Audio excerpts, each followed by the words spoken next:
Hello friends, smarty classes जी में आपका बहुत बहुत स्वागत है। आज हम लेकर आए हैं DLED प्रथम सेमेस्टर के गणित विषय की यूनिट 3।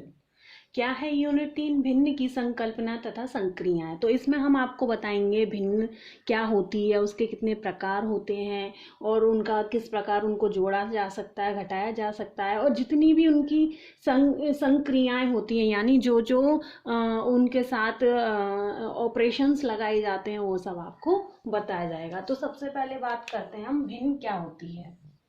भिन्न क्या होती है? यदि किसी संख्या को P/Q के रूप में लिखा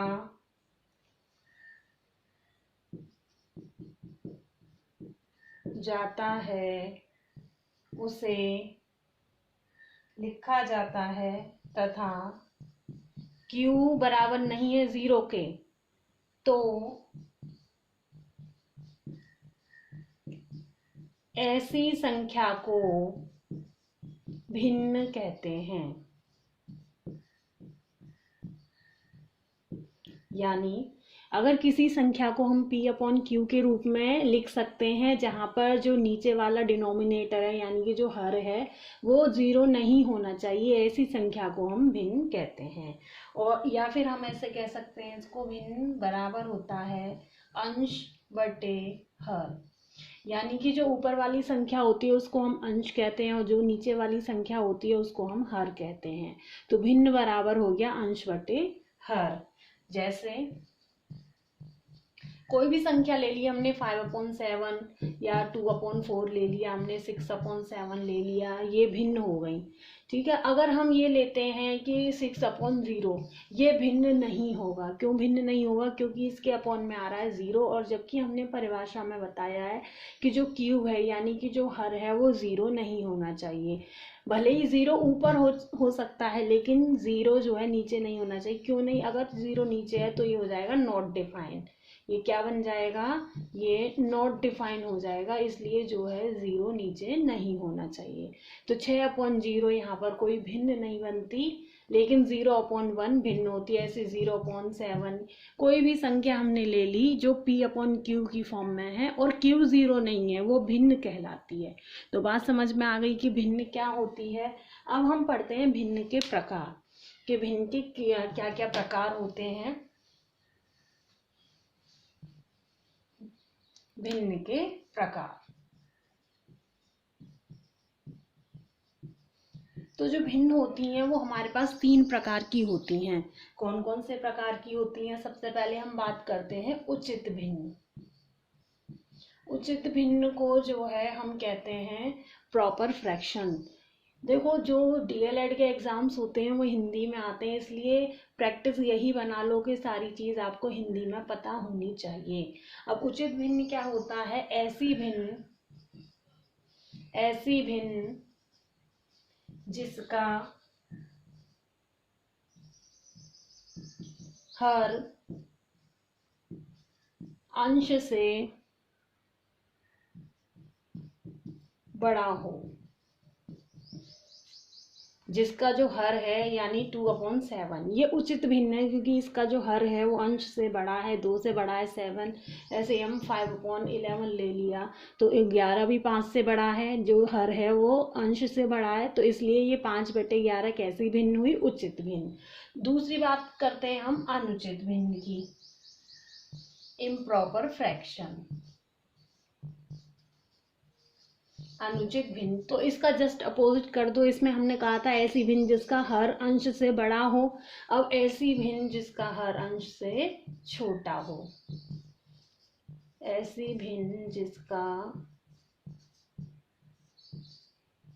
हर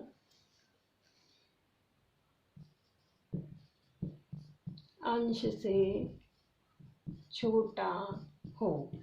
ठीक है, जैसे ये हमने अपोजिट कर दो, इसका 7/2 हो गया। इसमें जो हर है वो इससे छोटा है, अनुचित भिन्न है, क्योंकि 2 से इसमें भाग जा सकता है पूरा पूरा, या हम ये ले लें 11/5 ले लिया या और कुछ ले लिया, 9/7 ले लिया। तो इसमें सभी भिन्नों में क्या है, जो हर है वो अंश से छोटा है, इसलिए ये अनुचित भिन्न है।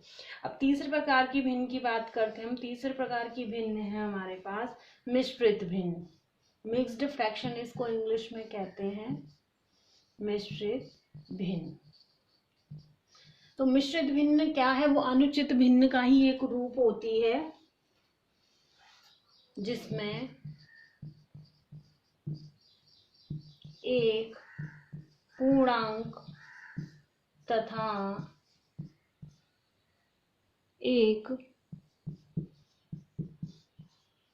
भिन्न हो, तो उस वाली भिन्न को हम कहते हैं मिश्रित भिन्न। इसको ऐसे लिखते हैं 2 सही 1/2 या 5 सही 3/4, 2 सही 3/8। ये इस तरीके की जो भिन्न है ये मिश्रित भिन्न है। क्यों है, क्योंकि इनमें कहा है कि जिसमें एक पूर्णांक हो तथा एक भिन्न हो। इसमें देखो एक तो पूर्णांक है, यहाँ पर ये हो गया 2 सही 1/2 का क्या मतलब है, 2 तो हमारे पास पूरा है और बाकी जो भिन्न रूप में है ये है हमारे पास 1/2। तो 2 पूरा पूर्णांक हो गया और ये भिन्न का रूप हो गया, तो ये पूरा मिला के बन गया मिश्रित भिन्न, 2 सही 1/2। ऐसे ही 5 सही 3/4 की बात करें हम, तो इसमें 5 क्या है, पूर्ण रूप हो गया, यानी कि एक पूर्णांक है ये, और 3/4 एक भिन्न रूप में है, तो एक पूर्णांक हो गया एक भिन्न रूप में हो गया, तो दोनों को मिला के जो भिन्न बनी वो बन गई मिश्रित भिन्न। ऐसे ही 2 सही 3/8 में भी हो जाएगा, 2 एक पूर्णांक है और 3/8 क्या है, एक भिन्न रूप में है, तो ये पूरा 2 सही 3/8 कैसा हो गया, ये मिश्रित भिन्न हो गया। तो ये हमारे पास भिन्न के 3 प्रकार हो गए, उचित भिन्न, अनुचित भिन्न और मिश्रित भिन्न। उचित भिन्न में क्या हो जाता है कि जो हर है वो अंश से बड़ा होता है, अनुचित में हर अंश से छोटा होता है, और मिश्रित भिन्न में क्या होता है, एक हमारे पास पूर्णांक होता है और एक हमारे पास भिन्न होती है। तो मिश्रित भिन्न में इस तरीके से हो जाता है। अब हम भिन्न की तुलना करेंगे कि भिन्न की कैसे तुलना की जाती है। भिन्नों की तुलना करना,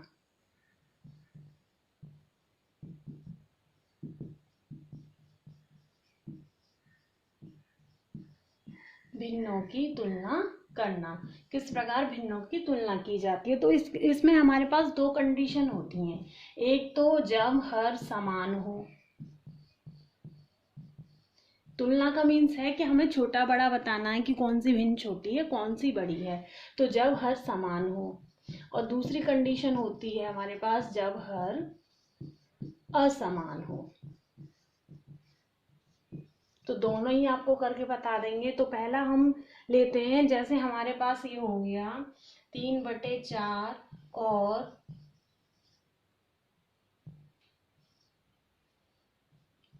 4/7। इसमें हमें बताना है कि कौन सी बड़ी भिन्न है, इनकी तुलना करनी है हमें। तो इसमें क्या करना होगा, देखो इसके 2 तरीके हैं। ये तो सीधे हो जाएगा, जिसका जो हर है वो एक जैसा है तो ऊपर अंश को देख के होगा, अगर अंश छोटा है तो वो भिन्न छोटी होगी। जैसे इन दोनों में हर क्या है, 7 है, तो 7 है हर है, तो जो अंश है 3/7, 3 और 4 की बात करें तो 3 छोटा है, तो इन दोनों में जो छोटी भिन्न हो गई वो हो गई कौन सी हमारे पास, 3/7 छोटी हो गई और 4/7 हमारे पास बड़ी भिन्न हो गई। या हम इसको दूसरे तरीके से करना चाहें तो दूसरा तरीका भी है। वैसे तो हर समान हो तो हम डायरेक्टली ऐसे कर सकते हैं, दूसरा भी बता देते हैं, या दूसरा हम इसके लिए करते हैं, ठीक है। ये तो हमारा हो गया जब हर समान है, जब हर समान ना हो इस तरीके से हो, इनकी हमें तुलना करनी है, 3/7 और 4/8। अब इसमें देखो, इसमें तो हर समान थे, 7 थे दोनों के पास। इसमें क्या है, हर इसमें 7 है, इसमें 8 है, इसमें अलग अलग हैं, तो इनकी तुलना कैसे करेंगे, हम दोनों भिन्न को लेंगे और इनका क्या है, अपोजिट गुणा करेंगे। 8 की गुणा करेंगे 3 में और 4 में करेंगे 7 की गुणा, तो 3 8 24 और 4 7 28। तो अब देखो ये हमारे पास जो इधर वाला हिस्सा आया है ये बड़ा आया है 28, तो यानी हमारी जो ये 4/8 वाली जो भिन्न है ये बड़ी है 3/7 से, ठीक है। तो जब हर समान हो तो हमें डायरेक्टली करना है अंश के देखते हुए, जिसका अंश छोटा होगा वो भिन्न छोटी होगी, और जिसमें हर असमान हो तो हम उसको इस तरीके से करेंगे कि कौन सी भिन्न छोटी है, कौन सी भिन्न बड़ी है। अब बात करते हैं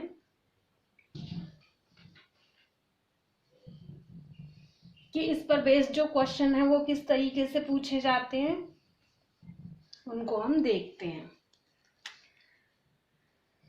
प्रश्न 1, ऐसे प्रश्न जो है एग्जाम में आते हैं, जैसे हमारे पास हो गया, पहले तो हम समान का ले लेते हैं, 2/7, 3/7, 8/7, 5/7, और ये हो गया 13/7।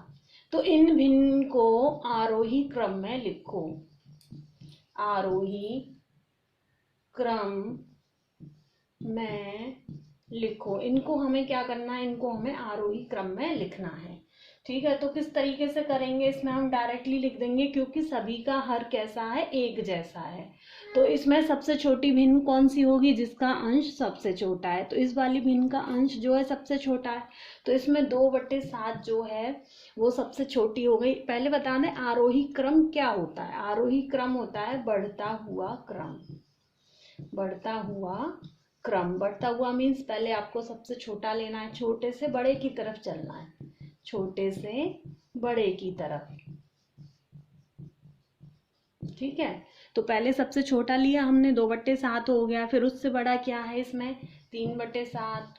उससे बड़ा क्या है, 5 है, 5/7। फिर क्या है, 8, 8/7। फिर उस 8 से बड़ा क्या है इसमें, 13 है, तो ये हो गया 13/7। तो ये हमने इस प्रश्न में लिख दिया जो हमें भिन्न दी हुई थी, इनका आरोही क्रम।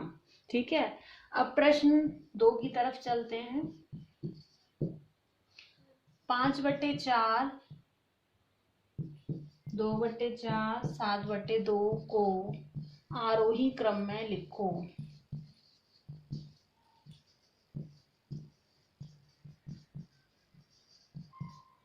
देखो इसमें हमें थोड़ा सा काम करना पड़ेगा।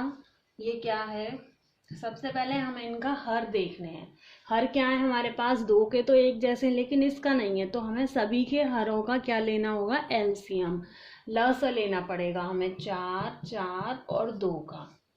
तो हम इसको आसानी से ले लेंगे। ये हो गया 2 दूनी 4, 2 दूनी 4, 2 एकम 2, 2 एकम 2, 2 एकम 2, 2 एकम 2। तो इनका जो लसा है, लसा आ गया हमारे पास 2 गुणा 2 यानी कि 4। तो हमें क्या करना है, इनका जो हर है वो 4 बनाना है। अब इनका तो हर हमारे पास 4 बना हुआ है, ये हो गया 4 दोनों का। लेकिन हमारे पास इसका जो हर है वो 4 नहीं दिया, तो हम इसमें क्या करेंगे, 4 कैसे बनाएंगे, हमें हर का देखना है कि 4 किस तरीके से बन सकता है। यानी 2 के पहाड़े से हमें 4 बनाना है, तो 2 दूनी 4 होता है, तो हमें 2 में किसकी गुणा करनी पड़ेगी, 2 की। 2 दूनी 4 हो गया। तो अब जो जिसकी गुणा नीचे करेंगे उसकी ही ऊपर करनी है। 2 की गुणा हमने इसमें की है, तो हमें 2 की ही गुणा ऊपर करनी होगी। तो ये हो जाएगा 7 दूनी 14/4। तो हमारे पास ये 3 भिन्न हो गई जिनको हमें आरोही क्रम में लिखना है। तो अब इसमें क्या हो जाएगा, आरोही क्रम में सबसे छोटी है हमारे पास ये 2/4 की, इससे बड़ी है हमारे पास 5/4 की, और सबसे बड़ी है 14/4 की। लेकिन जो हमें 14/4 वाली है वो हमें भिन्न उसी रूप में लिखनी है जैसे कि प्रश्न में दी हुई है। तो ये हो जाएगा 2/4, 5/4 और लास्ट में 7/2। तो इस तरीके से ये इनका आरोही क्रम हो गया। ठीक है, अगले प्रश्न की बात करते हैं। ऐसा जो एक प्रश्न है ये आपका एग्जाम में, डीएलएड के एग्जाम में और टेट के एग्जाम में तो जरूर ही आता है कि जो भिन्न दी हुई होंगी उनको आरोही या अवरोही क्रम में लिखना होगा। प्रश्न 3, 2/7, 3/5, 17/35 को अवरोही क्रम में लिखो।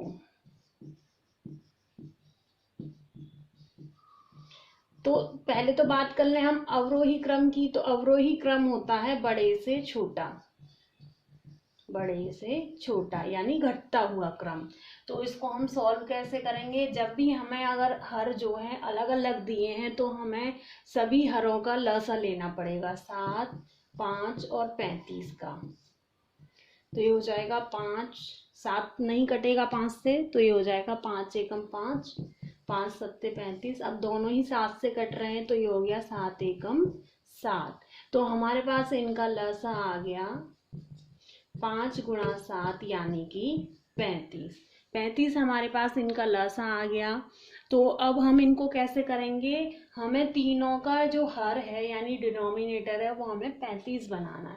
तो 2/7 की बात करते हैं पहले हम, कि 7 से हमें 35 बनाना है। तो हम कैसे 35 बना सकते हैं, 7 के पहाड़े में हमें 35 देखना है। तो 7 पंजे 35 होता है, तो हमें 7 में किसकी गुणा करनी है, हमें 7 में करनी है 5 की, 7 पंजे 35। और जैसा कि पहले प्रश्न में बताया है कि जिससे नीचे गुणा करेंगे उसी से ऊपर गुणा करेंगे। तो जब हमने नीचे 5 से किया तो हम ऊपर भी 5 से गुणा करेंगे। तो ये हो जाएगा आपका 5 दूनी 10 और 7 पंजे 35। ये पहली भिन्न के नीचे 35 बन गए। अब दूसरी भिन्न की बात करें, 5 के पहाड़े में 35 देखना है। तो 5 सत्ते 35 होता है, तो किसकी गुणा होगी इसमें, 7 की। तो जिसकी गुणा नीचे करेंगे उसकी ही ऊपर करेंगे। तो ये हो जाएगा 3 सत्ते 21 और 5 सत्ते 35। अगले भिन्न की बात करें तो इसमें पहले से ही 35 दिया है, तो हम इसको 35 एकम 35 करके सॉल्व कर लेंगे। तो हमारे पास अब ये जितनी भी भिन्न मिल गई ये तीनों, सभी का हर 35 बन गया। तो हम अब इसको आसानी से अवरोही क्रम में लिख सकते हैं, अवरोही क्रम। तो अवरोही क्रम क्या है, सबसे पहले सबसे बड़ा लिखना होता है। अब हमें इनमें देखना है कि सबसे बड़ा कौन सा है। सबसे बड़ा है ये 21, तो 21/35। उससे छोटा कौन सा है, उससे छोटा है ये वाला 17/35। उससे छोटा कौन सा है, उससे छोटा है 10/35। तो लेकिन हमें क्या है, जो आंसर छोड़ना है वो हमें उसी टर्म्स में, एक्चुअल टर्म्स में छोड़ना है जो है जैसा कि हमें क्वेश्चन में दिया है। यानी कि हम ये देखेंगे कि 21/35 हमने कैसे बनाया था, 21/35 हमने बनाया था 3/5 से। तो इसकी जगह पे हम लिखेंगे 3/5। ऐसे ही हम देखेंगे 17/35 जो है वो किससे बना है, वो 17/35 से ही बना है। अगला जो बना है 10/35 वो किससे बना है, 2/7 से बना है।